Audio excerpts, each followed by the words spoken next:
মাননীয় স্পিকার, আমি কি দিয়েছিলাম আমার তো খেয়াল নাই। মাননীয় সদস্য, আপনার মনে রাখার জন্য, সকলের মনে রাখার জন্য আমরা বড় একটা স্ক্রিন দিয়েছি।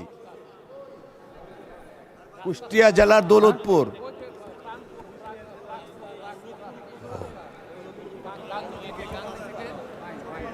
মাননীয় সদস্য, ওই যে লেখা কুষ্টিয়া জেলার দৌলতপুর উপজেলার বারাগাংনি থেকে প্রাকপুর পর্যন্ত রাস্তা সংস্কার ও পুনর্নির্মাণ প্রসঙ্গে। মাননীয় স্পিকার, আপনাকে ধন্যবাদ।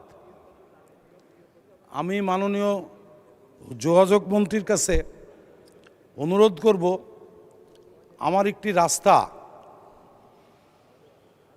যেটা না, এটা মিরপুর থেকে প্রাকপুর, এটা খুব বড় যোগাযোগ ব্যবস্থার রাস্তা। মিরপুর থেকে বাড়াগান্দিয়া পর্যন্ত 15 কিলোমিটার হয়েছে, এখনও 22 কিলোমিটার বাদ আছে। আমি মাননীয় মন্ত্রীর সঙ্গে ব্যক্তিগতভাবে কথা বলেছিলাম, অবশ্যই পার্লামেন্টেই। উনি বলেছিলেন যে করে দেব।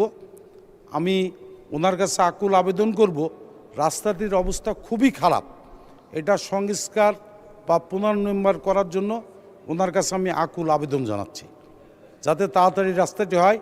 এটার সঙ্গে বিজেপির 4টা ক্যাম্পেরও যোগাযোগ আছে এবং এইটা 4টা ইউনিয়নের উপর দিয়ে এই রাস্তাটি আছে।